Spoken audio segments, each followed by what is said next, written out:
This video is going to be me changing the oil pan gasket and my motor mounts on my drift car E46. First step, get it jacked up, and I would take off the front wheels. It'll make it easier. Then you got to drain oil. Take this off with a 36mm socket. Alright, we'll take this off. You don't gotta take it all the way off. You just gotta crack the seal on it.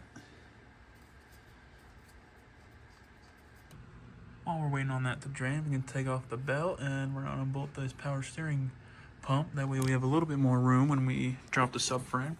So now we gotta take off this fan. That way we can get down to the tensioner. Let's take this off.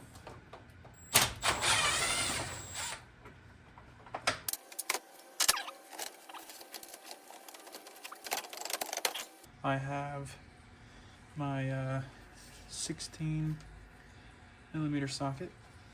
I know there's different types of tensioners, but I have a mechanical version, I guess, that has a little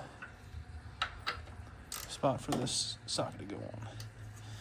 So take the tension off and slip off.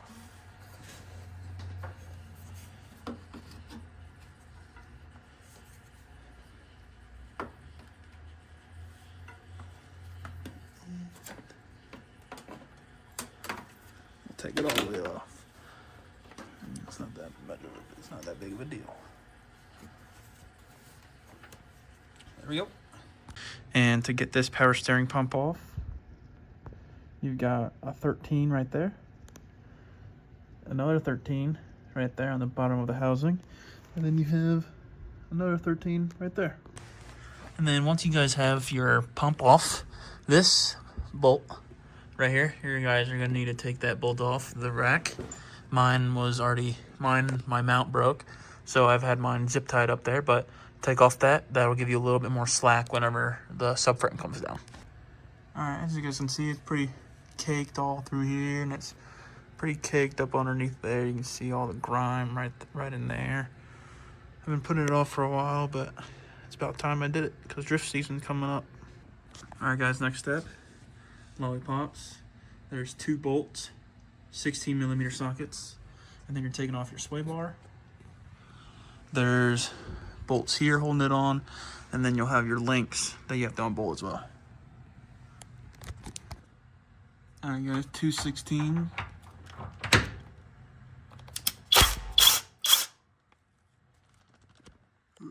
Stuck in the... There we go. Now to the other side.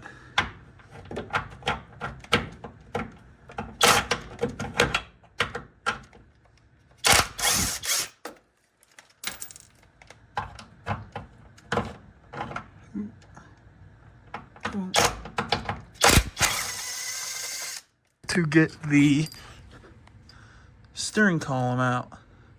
So that is a T10 right there. That bolt right there, that is a T10. Alright guys, I know in the last clip I said it was an T10, it is an E10. But if you do not have an E10, which I do not right now, I left it at work, a 8mm socket will fit just fine. Alright, and once you guys got it loose, take it on out. And then we got to try to wiggle that. There we go. Pull up. And once you see some exposed shininess, that's how you know it'll be out. Try and give it more. There we go. But once we lower down the subframe, it'll come out a little bit easier. It'll come out a lot easier if you guys didn't just pull it up. So just grab it and just push up. It should go up. Alright guys, now that we're back up top, we gotta get motor mounts on the side unbolted. There is one motor mount bolt right down there. I don't know if the camera's gonna focus or not. That one right there. You gotta get a whole bunch of extensions, get on that, unbolt it. And then there's one down on this side. somewhere down there. I'll try and get a video of it. Hang on. All right, it's very hard to see, but that bolt right there, that is also your motor mount bolt for this side of the engine. It's gonna be a very tight squeeze. You might have to remove this. Get down to these sockets, or down to the bolts, or nut, whatever you want to call it. A 16, a wall socket, and a whole long row of extensions.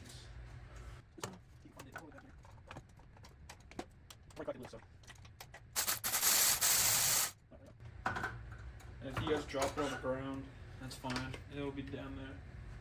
And this one over here, can't see well because I got the fan in the way, but you might need to remove. If you have this, you might need to move it out of the way. So I'll set it.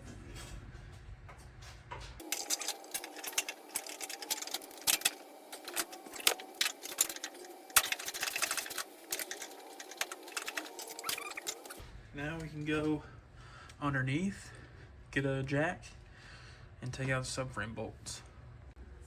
Alright guys, so engine support mount, engine support bar from Harbor Freight, like 80 bucks. So you rest them on the lips of your fenders,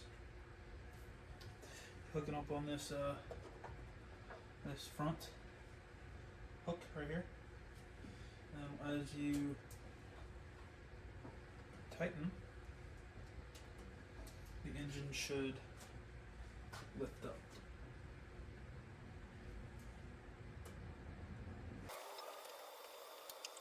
Then, now that it's raised up, it's not touching the subframe, it's not resting on the subframe. That way it'll just come down nice and easy, and your engine is supported. Camera died, so I got the subframe down, the bolts out. 1, 2, and 3, 4 on the other side. They are E46 sockets. A 14 will fit perfectly. My impact couldn't break them loose, so I used a cheater bar and a normal ratchet, but they came out pretty easily with that.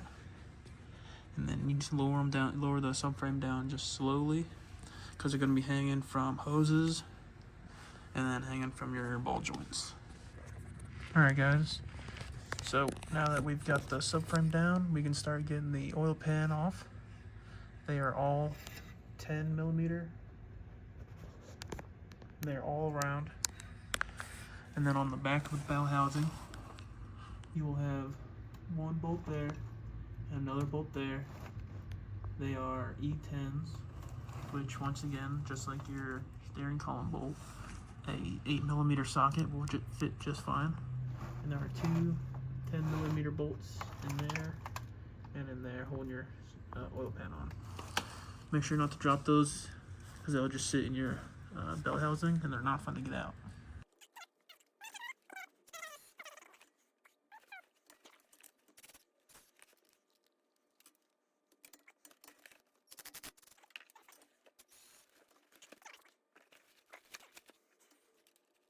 Alright guys, we're taking the bolts out now. And this bolt back here is a long one, so make sure you guys don't mismatch them. That one should also be a long one, just to go all the way down through the oil pan.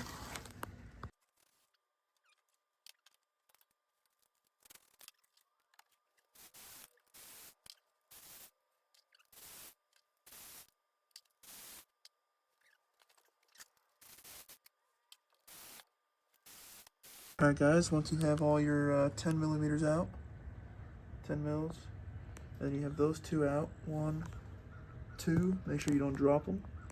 You've got 3 E10 sockets, 1, 2, and 3. And a 8 millimeter socket will fit on them just right. But right now I do have my sockets with me, so I'll be using those. Alright, as you guys see, we got the oil pan out. It's up there on the bench. So now, and to get it out, it was I had to go out the back kind of. You're gonna have to drop your subframe just a little bit more. I had to drop mine a little bit more than I wanted to. But to get it out, you have to come forward and then down, because it slots into the transmission, which I'll show you once we get up there. And then to clean this, take a Brillo pad and just scrub all around on the surface and wipe it off, get all the oil off, get all the dirt off.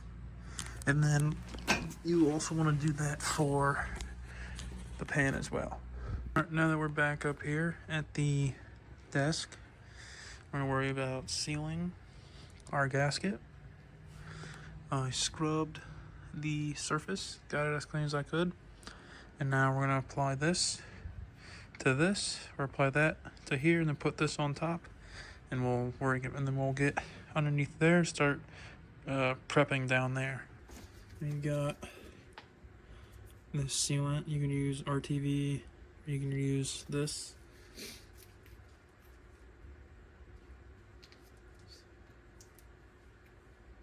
There we go.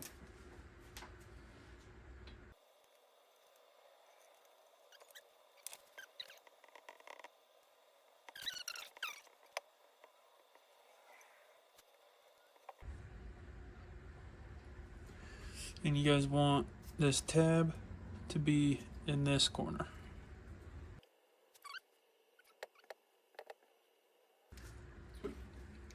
You can take some zip ties and shove them through the hole to kind of hold it in place a little bit better. And then right here is kind of what I was talking about. You can't just like come straight down. You guys got to come out a little bit from the transmission, otherwise it'll just hit there. So you just want to pull it forward a little bit and then go down.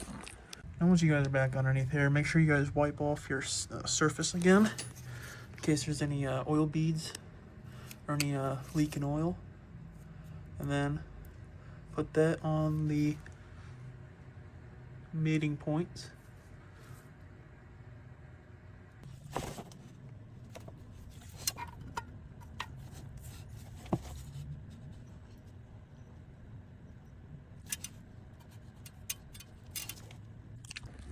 Alright guys, as you guys can see, we got the oil pan in. You want to put a couple bolts in as you're putting it up. Just hold it. And then you want to get your oil dipstick tube. You want to seat that in. Make sure you put a new oil ring around it. An O-ring around it. Then once you guys suck that in, or it'll go up, it'll suck in as you go up. But right now I've got them all like hand tight. You don't want to go too tight. I think the torque spec is 10 Newton meters. I will check again, and you don't want to just go around. You're going to want to go across, and I'll show you guys the pattern. And then the T sockets in the back, you want to tighten those before you tighten these. That way it sucks the oil pan backwards into the transmission. I'm going to try and explain the pattern that I'm going to go in. I'm going to start with this one. I'm going to tighten this one and tighten the one on the other side that matches it. And I'm going to skip this one. Go to this one, tighten this one, go to the one that matches it. And then go back to the middle one, skip this one, go to this one, tighten one that matches that one. And then you're going to come over here, tighten this one, tighten that one on the other one, and tighten this one, tighten that one. And then come back to the one you skipped and tighten it, tighten it, tighten it, tighten it. And just kind of evenly squish that gasket up.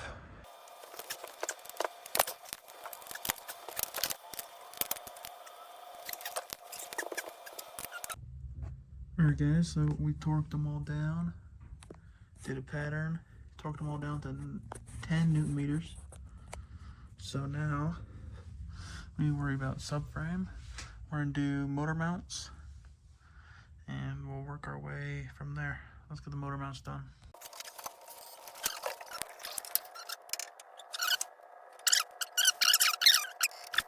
Alright guys, we got the subframe up.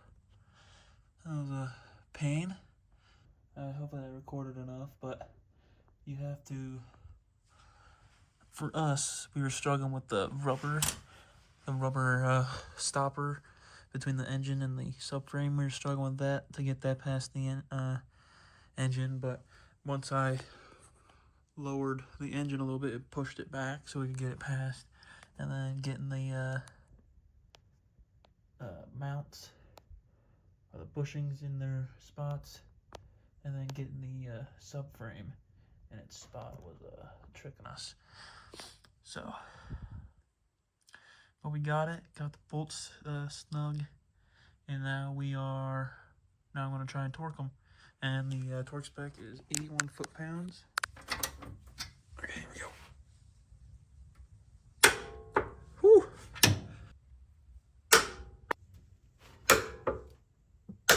Alright, now that we've torqued those, we're going to drop the engine and let it rest on the new mounts and subframe. Alright, let's lower this. Let's lower the engine.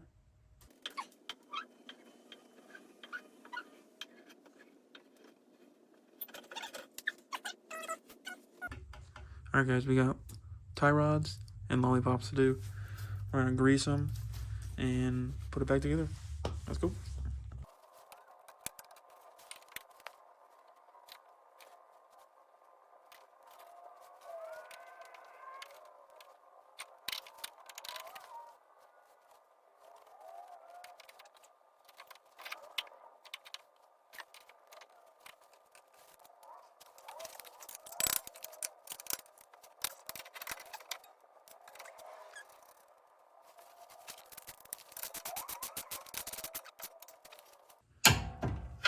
Tie rods, they're 48 foot-pounds. Lollipops are 66 foot-pounds. There are 3 bolts holding the power steering pump on. There's one right there. And then there's 2 back here. There's one there and one right there. And they are all 16 foot-pounds. Alright guys, let's put this belt on. And I'm going to try and explain the pattern. I don't know how well that'll go. I'll put up a picture or a diagram to help explain it a little bit better.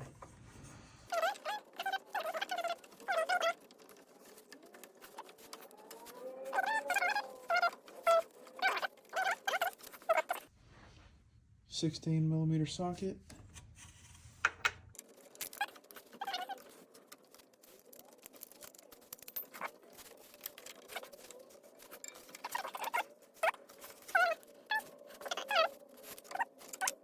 Alright guys, so now we have to torque the top of those bolts with this. And this is my first time making a video like this. So if you guys have any tips or ideas on how to make it better, they're greatly appreciated. However how you say that word, I don't know. Sweet.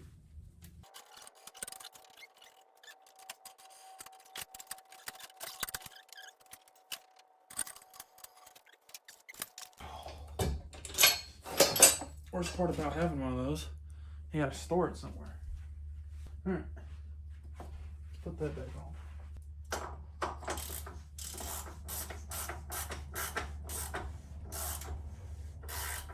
Alright, let's put the air box in.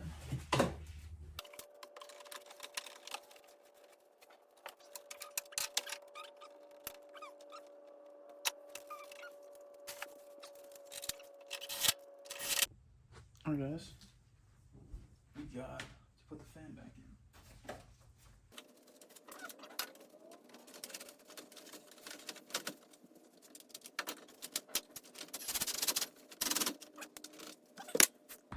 Alright guys, that's the end of the video. Changing the oil pan gasket on my drift car E46. Been driving around for 2 weeks, no problems, no leaks. And right now I'm getting ready for a drift event, getting all my tires out. So stay tuned for that video.